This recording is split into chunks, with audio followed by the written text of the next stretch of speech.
Merhaba arkadaşlar, sevenler birlikte hoş geldiniz. eFootball 2025 oyunundaki tüm gelişmelerle karşınızdayım arkadaşlar. Geçtiğimiz Perşembe günü oyunda güncelleme vardı ve yeni sezona da başladık arkadaşlar. Güncelleme ile birlikte de oyunda önemli bazı değişiklikler oldu. Hepsine değinelim. Gelenlere, geleceklere bu videomuzda bakalım istiyorum ve Tsubasa kampanyası da başladı. Onunla alakalı da bazı hediyeler verildi ve verilmeye de devam edecek arkadaşlar. Perşembe günkü güncelleme ile birlikte oyuna birçok epik futbolcu eklendi. Onlardan bir tanesini Konami çarşamba günü bizlerle paylaştı. Tanıtım videosu bile yayınladı. Eden Hazard arkadaşlar Chelsea zamanından kartı oyuna eklendi. Fakat ne zaman geleceği henüz açıklanmadı. Crystal Palace maçından seçilmiş bir kart ve Eden Hazard'la alakalı Konami'nin paylaşımı bu şekildeydi. Belçika efsanesi sonunda burada. Sayısız kez kale ağlarını sallamasıyla tanınan Eden Hazard yakında eFootball'da yakında dediler arkadaşlar. Bu hafta mı gelir, bir sonraki hafta mı, tarih vermediler. Ama Aralık ayında büyük ihtimalle getirebilirler Eden Hazard'ı. İngiltere Ligi paketi olur. Hücum futbolcuları o pakette yer alabilir. Eden Hazard Chelsea kartı geleceği için arkadaşlar, ama oyuna birçok yeni efsane de eklendi. Daha önce oyunda olmayan epikler ya da bazı isimlerin de epik kartları Perşembe günü oyunun veri tabanına eklendi. Bu isimler de ilerleyen dönemlerde gelecek. Yeni eklenen epiklere baktığımızda bu epikler oyuna eklendi. İleride göreceğiz. Şimdi Alba futbola devam ediyor ama Barcelona zamanından bir epik kartı oyuna eklendi. Massaro Milan efsanesi oyuna eklendi. Abbiati kaleci birçok takımda oynadı. Farklı farklı takımlardan da Konami getirebilir. Manchester United efsanelerinden bir tanesi. Busquets'in de Barcelona'dan gençlik zamanlarından bir epik kartı oyuna eklendi. Fiore İtalyan futbolcu oyuna eklendi. Shevchenko'nun da bir kartı oyuna eklendi. Shevchenko'nun birçok kartı var arkadaşlar ama bu kartı şimdi burada Milan formalı olsa da belki Chelsea zamanından da olabilir. Yani yorumlara da baktığım zaman Twitter'da bazı arkadaşlar Chelsea zamanından olabilir göründe yazılar paylaşmışlardı. Oyuna geçtiğimiz Perşembe günü Türkçe spiker eklendi. Yeni stadyumlar eklendi. Bunları da nasıl indirebiliriz? Oyunda ekstra bölümünden veri indire girdiğimizde, tıkladığımızda anlatım dili ve stadyum verilerini indir yazmakta. Telefonumuzda yer varsa bunları indirebiliriz arkadaşlar. Anlatım diline tıkladığımızda orada diller yer almakta. Buradan Türkçeyi seçtiğimizde Türkçe spikeri grafik ayarları yüksek ve standartta çalışmakta. Eğer grafik ayarları en düşükte oynuyorsak o zaman Türkçe spiker çalışmamakta. Türkçe spikeri Perşembe günü sıcağı sıcağına denemiştim. Daha sonra birkaç tane daha maç oynadığımda ben yine Türkçe spikerle oynadım arkadaşlar, ama geliştirilmesi gereken bayağı bir yönler var diyebiliriz. Bir defa gecikmeler var. İkincisi, evet, duygu yok ne yazık ki. Gol atıyoruz, o coşkuyla falan sevinmemekte. Belki ileriden onunla alakalı değişiklikler, güncellemeler yapabilirler de. Yapay kalmış arkadaşlar. Maç başlangıçlarında, sonlarında çok fazla konuşuyor. Aynı şeyleri bir de defalarca söylediği için mesela Bayern Münih stadyumunu seçtiğimizde Bayern'i bir anlatmaya başlıyor. Maç başlıyor, hala Bayern stadyum, Bayern'e falan değiniyor yani. Oralar çok uzadı ve hep aynı şeyleri dinlediğimiz için insan bir süre sonra sıkılıyor. Oraları aslında keşke birazcık kısaltsalar. İlerleyen güncellemelerde belki bununla alakalı da düzenlemeler yapabilirler. Gecikmeyi bir an önce yani çözseler iyi olur. İlk güncellemede gol atılıyor, spiker orada geç tepki vermekte. Bu konularda da düzeltme zamanla yapacaklardır umarım. Stadyumlara da baktığımızda 5 tane stadyum eklendi. Bu da çok hoş oldu. Yıllardır isteniyordu bu. Farklı stadyumlarda maç oynama. Konami istenen şeyleri bir anda yapmasa da zamanla yapıyor. Örneğin mobilde hakem yoktu. Onu getirmişti geçtiğimiz aylarda. Birçok şeyi zamanla getirdi. Oyun planını diziliş değiştiremezdik. O konuda da istekler olurdu. İstediğimiz dizilişte oynayalım diye. Birçok şey yapıyorlar. Oyunun sunucularına da keşke yatırım yapsalar. Takımlarda olmalar çok fazla. 5 stadyuma ileride de eklemeler gelebilir arkadaşlar. Konami'nin çünkü özel anlaşmalı olduğu takımlar var. Bazı takımların stadyumları burada yer almıyor. İlerleyen dönemlerde bu 5 sayısı bence artar. Ama ne zaman artar, kaç ay sonra artar bilinmemekte. Bu da çok güzel oldu. En çok beğendiğiniz stadyumu da yorum yazarak bizlerle paylaşabilirsiniz. En çok hangi stadyumda oynamayı seviyorsunuz? Perşembe günü yeni kampanyamız başladı ve Konami Perşembeden önce de bunun duyurusunu yapmıştı. Kaptan Tsubasa kampanyası. Fakat burada Vol 1 diyorlar arkadaşlar. O zaman bunun ikinci kampanyası da olacaktır. Bu Kaptan Tsubasa ile alakalı ilk kampanyamız ve burada birçok futbolcu hediye edilmekte. Bazıları verildi, bazıları da verilmeye devam edecek. Forma hediyeleri, avatar hediyeleri, GP'ler, e-futbol parası, 200 futbol parası, 100'ü starter etkinliğinden, 100'ü de görevlerden kazanılmakta. Oyuna 7 gün giriş yaptığımızda görevlerden 100 futbol parası veriliyor. Oyuna girdiğimizde Lionel Messi ve Kubo hediye edilmişti arkadaşlar. Messi'nin son süresine baktığımızda 20 Şubat'a kadar verilmeye devam ediyor. Çok uzun süreli. Messi'nin zaten Showtime yeni açılan hesapları hediye ediliyor. Showtime, Son Valverde gibi isimler vardı ya arkadaşlar. Onun yanı sıra bir de bu kartı hediye edilmekte. Perşembe günü kaleci Neuer hediye edilecek. Sonraki perşembe de Luis Suarez. Kaleci sıkıntısı oynaya başlayan arkadaşlarımızın belki işine yarayabilir. Kaleci sıkıntısı çeken arkadaşlarımız, kaleci yüksek seviyeli kaleci çıkaramayan arkadaşlarımız Perşembe günü oyuna girdiklerinde hepimiz Neuer alacağız, kullanabiliriz. Perşembe günü gelen etkinliklerden bir tanesi de buydu. Tsubasa futbolcularıyla maç oynuyorduk ya arkadaşlar, zamana karşı gol etkinliği. Bu etkinlik 2 hafta daha geliyor. Perşembeleri gelmeye devam edecek. Kampanyadan dolayı penaltı attığımız o gol oldu bölümünde de Tsubasa karakterleriyle goller atmaktayız. Bu kampanyada 26 Aralık o penaltıda Tsubasa karakterini kullanmada 26 Aralık'a kadar devam ediyor. Kampanyadan dolayı da yeni hedefler, görevler geldi. Buradan da tüm bu hediyeleri kazanabiliyoruz. Orada futbolcular da var. Onları da alacağız arkadaşlar. Yüze futbol parası 7. gün giriş yapıldığında verilmekte. Avatarlar. Ama buradaki tüm hediyeleri bir anda bir haftada alamıyoruz. Perşembe günleri etkinlikler geldikçe, goller attığımızda, galibiyetler aldığımızda buradaki hediyeleri alacağız. Bir de altın gol etkinliği var arkadaşlar. Bu da aynen devam ediyor. Altın gol etkinliğinden bir tane pozisyon antrenörü 20.000 DP kazanıyoruz. 2 perşembe daha gelecek. Bu perşembe ve bir sonraki perşembe de yine bu şekilde altın gol etkinliği geliyor. Perşembe 1'de yeni bir etkinlik gelecek arkadaşlar. Consadole Sapporo ve Jubilo Iwata. Ben de baktım, dedim bunlar futbolcu falan mı? Japon liginde takımlarmış arkadaşlar. Bunlarla alakalı etkinlik gelecek. Consadole Sapporo bu perşembe günü. Bir sonraki perşembede Jubilo Iwata etkinliği. Ne kazanacağız dersek çok da öyle bir hediyesi yok ama 20.000 DP. 20-20'de keşke daha fazla antrenör verselerdi. Özel tur etkinliği geldi. Eğer oynamadıysanız arkadaşlar kesinlikle oynayın. Yapay zeka etkinliği. Kadroyu kurup telefonu oynatabilirsiniz. Telefonu bir kenara bırakın arkadaşlar. Etkinliği o şekilde bile tamamlayabilirsiniz. Burada 100 e-futbol parası var. E-futbol parası eklediler. Birer tane pozisyon antrenörü, beceri antrenörü, puzzle'ın birçok parçası. Burada 12 tane o puzzle'ın parçası var. Bazı etkinlikleri tamamladıkça da puzzle'ı tamamlıyoruz arkadaşlar. GP'ler, DP'ler 26 Aralık'a kadar da bu etkinlik duracak ve maçlarda 3 kat deneyim puanı verilmekte. Özellikle fullemediğiniz futbolcular varsa etkinliklerde onları kullanabilirsiniz. Maç sonrasında fullenmemiş oyunculara oyun antrenör verir, 3 katı vermekte. Fullemediğiniz futbolcular da böyle azar azar fullenmeye başlar arkadaşlar. Bu da 26 Aralık tarihine kadar devam edecek. Twitter'da bir arkadaşın da yorumunu gördüm. Bana da biraz mantıklı geldi ama belki bambaşka bir şey de olabilir. Sizlerle de paylaşayım istedim arkadaşlar. Sizler de yorum ve görüşlerinizi bizlerle paylaşabilirsiniz. Konami Tsubasa kampanyasında Neymar'ı da hep videoda göstermişti. Ama kampanyanın hiçbir yerinde Neymar hediyesi yok arkadaşlar. Messi, Kubo, Suarez, Neuer falan hep hediye ediliyor ama Neymar hediye edilmiyor. Bir arkadaşımız dedi ki büyük ihtimalle bu Vol 2 kampanyasında olabilir. Tsubasa kampanyasının Vol 1 olduğuna göre İkisi de gelecektir arkadaşlar. O zaman da belki Neymar'ı ön plana çıkarabilir Konami. Bana da mantıklı geldi. Neymar'ı kesinlikle bir yerde getirecek Tsubasa ile alakalı. Belki bambaşka bir şekilde de gelebilir ama maç biletinde yeni kampanya da var arkadaşlar. Geçtiğimiz maç biletinde orta taraftan 500, aşağı taraftan 1000 futbol parası veriliyordu. O kampanya bitti. Ama üstüne yeni bir kampanya geldi. Eğer açabiliyorsanız bence maç biletinin orta tarafın kesinlikle kilidini açın. Aşağı tarafı da isterseniz açabilirsiniz. Elinizde Leroy Sané yoksa özellikle açmanızı öneririm. Orta tarafın kilidini açtığımızda 250 futbol parasını açılabilmekte. Daha önce hiç açmadıysanız 125'i açarsınız ama daha önce açılmışsa 250. Size 230'u geri veriyor. Cebinizden sadece 20 futbol parası çıkacak. 20 ve birçok antrenör kazanıyorsunuz. 5 yıldızlı, 4 yıldızlı, 3 yıldızlı adaylı sözleşmeler. Zakkayni var. O da 99 seviyeye kadar çıkmakta. Tüm bunları 20 futbol parasını aslında almış oluyorsunuz. Aşağı tarafın premiumunda kilidini açarsak 500 futbol parası veriyoruz. Evet, burası birazcık fazla ama kampanyadan dolayı, yoksa orası 1000 oluyordu arkadaşlar. Kampanyadan dolayı 500'e düştü. Geriye bize ne veriyor? 340 futbol parası. Aslında cebimizden çıkan 160 futbol parası. Tabi burada 100 maça kadar gelmek lazım. 100 maça kadar geldiğimizde peki geri neleri alıyoruz? Leroy Sané'yi kafadan veriyor. 100 seviyeli Leroy Sané. 5 yıldızlı adaylı sözleşmeden 2 tane verilmekte. 4 yıldızlıdan 4 tane. 3 yıldızlı adaylı sözleşmeden de 2 tane. 340 futbol parasını da geri aldığımız için aslında 160 futbol parasına Sané gibi yüksek seviyeli oyuncu ve birçok adaylı sözleşmeye sahip oluyoruz. Bence açabiliyorsanız orta ve aşağı kısmın kilidini açabilirsiniz. Özellikle de antrenör sıkıntısı yaşıyorsanız kesinlikle açmanızı öneririm. Bir de sürpriz bir kampanya geldi. Cuma günü Konami oyuna giren herkese bir anda epik futbolcu hediye etti. Seviyesi çok yüksek değil. Ben ikinci güçlendirici basmadım. 98'e kadar çıkıyordu arkadaşlar. Etkinlikte bir de 3 tane bu paketten ücretsiz açma hakkı birer tane veriliyor. Etkinliklerden kazanabiliyoruz. Paketteki oyuncuların seviyeleri yüksek değil ama sildiğimizde seçmeli güçlendirici vermekte.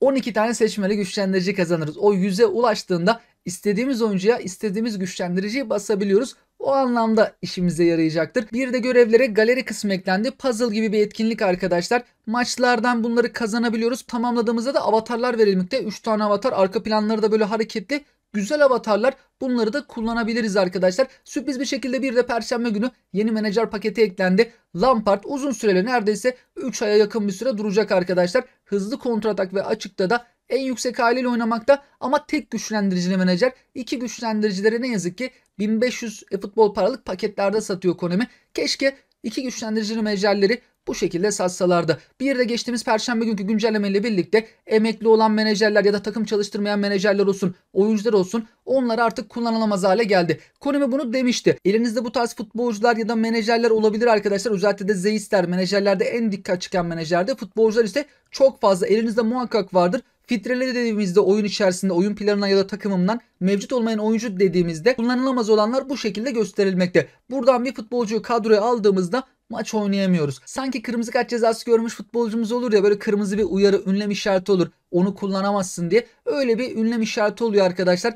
Kullandırtmıyor. Bu futbolcularla ne yapay zeka ne online maç etkinliklerinde artık maç oynayamıyoruz. Şu an silemiyoruz da 13 Aralık'tan sonra bunları büyük ihtimalle silebiliriz. Yani istersek silebiliriz. Pek bir işimize yaramayacaklar. Bir de sürpriz bir şekilde GP mağazası geldi. Konami çarşamba günkü tanıtım videosunda, canlı yayınında bunu paylaştı arkadaşlar. GP ile bir şeyler alabiliyoruz ama çok pahalı. Bazı şeyler indirimli, pozisyon antrenörü 210.000 GP, bu indirimli fiyatı, ya da rastgele güçlendirici indirimli fiyatı 210.000 GP, çok pahalı. Normalde 300.000 GP ve 3 tane alabiliyoruz. Yani 3 tane rastgele güçlendiriciye 900.000 GP vermekteyiz. 50 milyon belki de 100 milyon GP'lere kadar giden hesaplar olabilir. Benim eski hesabımda bayağı GP'ye sahipti. 60-70 milyon GP vardı. O GP'leri ancak buralarda değerlendireceğiz gibi gözükmekte. Yoksa başka bir yerde pek işimize yaramıyor. Bir de Konami çarşamba günü demişti ki yapay zeka etkinliklerinde böyle güçlü kadrolara karşı maçlar oynayacaksınız. Bunları da başlattı arkadaşlar.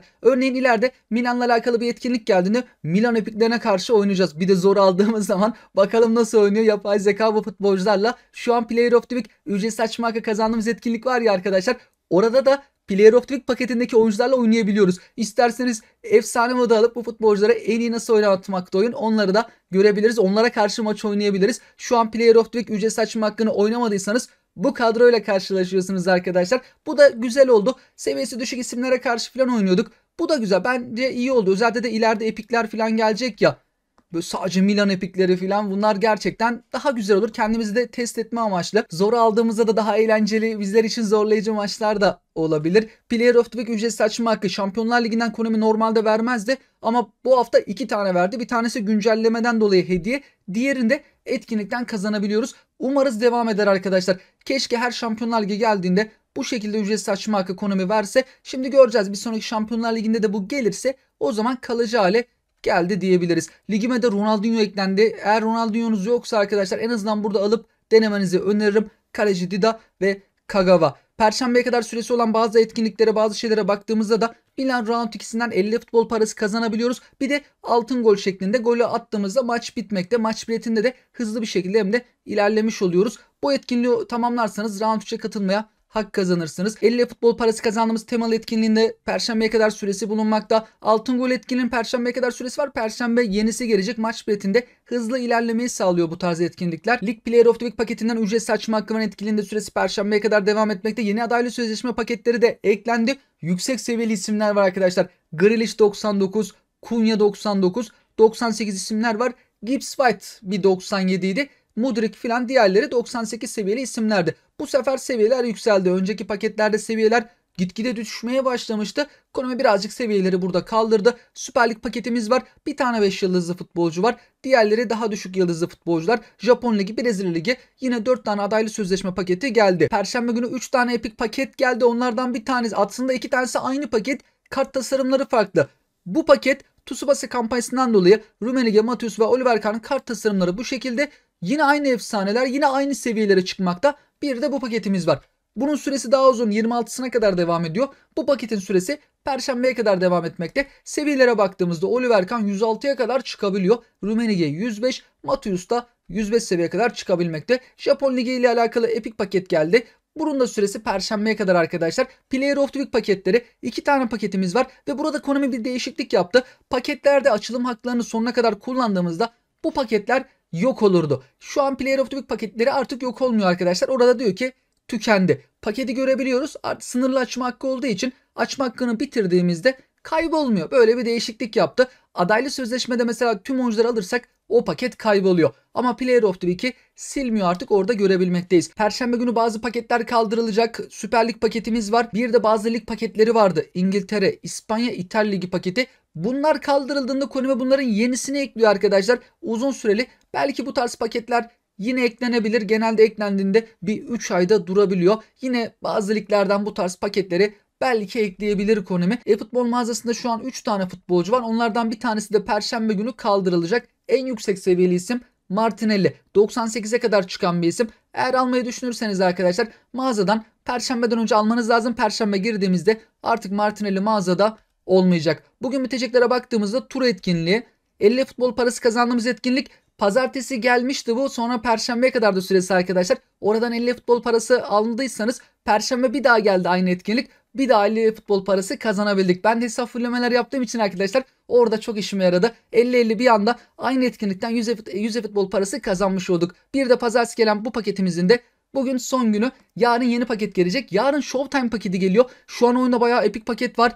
Üstüne yarın gelecek Showtime pakette de Showtime'lara baktığımızda Barcola, Nakamura, Barış Alper Yılmaz. Renkli kartlara baktığımızda burada Retegui var.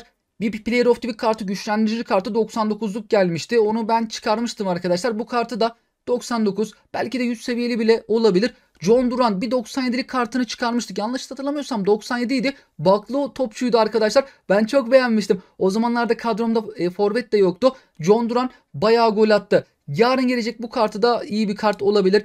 Tillman ve aşağıdaki isimlere baktığımızda Simeone'nin oğlu Atletico Madrid'den o da geliyor. Showtime'lara baktığımızda arkadaşlar seviyeler bu şekilde beklenmekte. Resmi değil. Seviyelere baktığımız EFUP'un paylaşımı böyleydi. Böyle de olabilir ama pek yanılmayacaktır EFUP uygulaması. Barış Alper Yılmaz'da kendine has bir de farklı beceri var. Gidişatı değiştiren pas becerisi. Ama Barış Alper Yılmaz'ın pas değerleri düşük.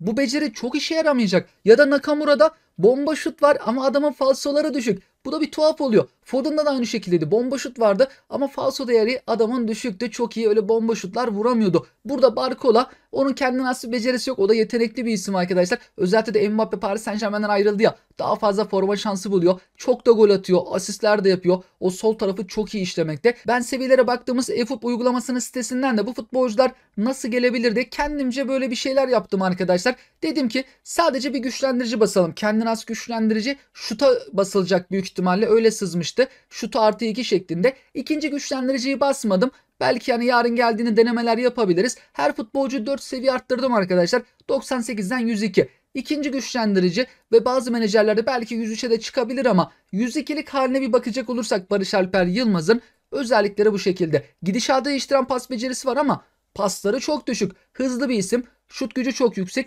Top kontrolü, top sürme oralar iyi. Sağ bekten sol beke kadar kenarlarda oynayabilen bir isim. Savunması çok iyi değil. Fiziksel tavan 83. Dayanıklılığı çok iyi. Hızlı, şut gücü yüksek bir isim. Birazcık da bitiriciliği var. Pas değerleri düşük olmuş. Nakamura'ya baktığımızda bomba şut becerisi var. Boşluk kollayan oyuncu. Belki ikinci güçlendiriciyle bazı menajerlerde 102'ye bile çıkabilir arkadaşlar. Yarın sabah geldiğinde net bir şekilde bunu öğrenebiliriz. 101'lik hali de bu şekilde olacak. Hızlı bir isim. Şut gücü var. Top kontrolü, top sürme oralarda iyi. Pası da 82-78. Bitiriciliği 85. Falsosu 81. Bomba şutu var ama falsosu keşke böyle 90'larda falan olsaydı. O zaman çok güzel bomba şutlar falsolu giderdi. Ve Barcola arkadaşlar 102. Belki 103 olabilir. İkinci güçlendirici ben basmadım. Top taşımaya artı 2 bastığımızda oyuncumuzun 102'lik hali L Roman'da bu şekilde. Hızlı bir isim. Top kontrolü, top sürme oralarda çok iyi. Bitiriciliği de 85. Pasları çok yüksek değil açık futbolcumuzun. Bir de Perşembe günü oyuna girdiğimizde FIFA turnuvası geçtiğimiz dönemlerde olmuştu. Konami'nin de bir mesajı vardı arkadaşlar. Bu turnuvada ülkeleri temsil edenlerin maçları da yayınlanacak, canlı yayınlanacak. Bizim de ülkemiz var arkadaşlar. Umarız bizim ülkemizde bu turnuvada şampiyon olur. Olamasak da iyi sıralama yaparsa arkadaşlarımız bizi de gururlandırırlar. Ve bununla alakalı da o arkadaşlarımızın maçlarını da Konami yayınlayacak. Yayın linki oyuna yollar arkadaşlar. Geçtiğimiz senelerde öyle oluyordu. Gün gün 4 defa yayın linki gelecek. Oyuna mesaj gelecektir. 9 Aralık'ta, 10 Aralık, 11 Aralık 12 Aralık'ta oyuna mesaj gelecek. O mesajı tıkladığımızda, yayına gittiğimizde de hediyeler kazanacağız. Birinci gün 9 Aralık'ta saat değişebilir. Burada 9.00 diyor. Hangi ülkenin saati? Bizim ülke saatine göre belki değişiklik gösterebilir. Ben o zaman topluluktan sizlerle paylaşırım. İlk gün 1000 futbol puanı. İkinci gün 50.000 GP. Üçüncü gün 1000 futbol puanı. Çok öyle büyük hediyeler değil. Final mücadelesi için ise 150.000 GP. Konami GP'leri arttırdı çünkü GP mağazası var. Orada da zaten pahalıya da satıyor. GP'ye de ihtiyaç var artık. Özellikle yeni başlayan arkadaşların GP'si az olacaktır. Eskiden özel hediyesi olarak 10.000 GP verirdi. Belki o GP'yi bile arttırabilirler arkadaşlar. İleride bu tarihlerde de 9, 10, 11, 12 Aralık tarihlerinde de oyuna yayın mesajları gelecek. Tıkladığımızda bu hediyeleri kazanabileceğiz ve yoluna devam eden şampiyon olan arkadaşlar, sıralama yapan arkadaşlara da bayağı para veriliyor. Eskiden bu kadar büyük paralar olmazdı ama burada FIFA ile bir ortaklık var. FIFA'da devreye girdiği için arkadaşlar kesenin ağzı açılmış. Şampiyon olan mobilde ve konsolda ayrı ayrı paralar dağıtılıyor. 20.000 dolar veyahut da 7. grupta 7. diyor, o bile 2.500 dolar. Yarı final 10.000 dolar. Çeyrek finalistlere ise 5.000 dolar. Burada fiyatlar bayağı bir artmış. Helal hoş olsun arkadaşlarımıza. Güncelleme ile birlikte oyuna yeni mod da eklendi ama mobile eklenmedi arkadaşlar. 3'e 3 maç oynama modu. Keşke mobile de ekleselerdi bunu. Oradan görüntüler arkadaşlar. 3'e 3 maç oynanabilmekte. Şimdi burada sahaya giriş anı. Buralar falan çok güzel olmuş. Futbolda görmediğimiz şeyler. Keşke mobile de ileride gelse. Bir değişiklik, farklılık olurdu. Şimdi burada gameplay, oynanış kısmına da geçecek olursak arkadaşlar, kısa kısa bilgileri verdi. Yukarıda da zaman geriye doğru işleyecek. Ve şimdi başladı. 3'e 3 oynanabilmekte. Kıyafetler bu şekilde. Tabi 3'e 3 kaleci de var. 4'e 4 diye de biliriz. Grafikler falan bu şekilde arkadaşlar. Bununla alakalı yorumlarınızı da paylaşabilirsiniz. Yani mobile de böyle bir şey gelsin mi? İster miydiniz? Ben şahsen isterdim, bir farklılık olur. Hani o ayrı bir mod olurdu. Orada oynamak isteyen arkadaşlarımız oynardı. Hediyeleri falan da olurdu belki. Oyunda etkinlik anlamında hep aynı etkinlikleri oynuyoruz. Mesela şimdi Şampiyonlar Ligi'nin hakkı futbolda yok ama Avrupa Şampiyonası'nı falan zamanında aldığında onları güzel değerlendirememişti. Oyunda böyle değişik turnuvalar falan olsa, değişik formatlarda bir şeyler olsa daha zevkli hale gelir. Hep aynı etkinlikleri oynamaktansa. Umarız Konami de bununla alakalı çalışmalarına devam eder arkadaşlar. Tüm bunlarla alakalı sizler de yorum ve görüşlerinizi bizlerle paylaşabilirsiniz. Kaleci de çok iyi kurtardı bu arada. Burada izleyicileri, taraftarları da görebilmekteyiz. Bir arkadaşımızın, Twitter'da bunu paylaşan arkadaşımız eFootball PS'te Durandil 67 sayfası paylaşmış bu arada arkadaşlar. Tüm bunlarla alakalı sizler de yorum ve görüşlerinizi bizlerle paylaşabilirsiniz. Şimdiden sizlere mutlu, sağlıklı, güzel bir hafta dilerim. Hoşçakalın.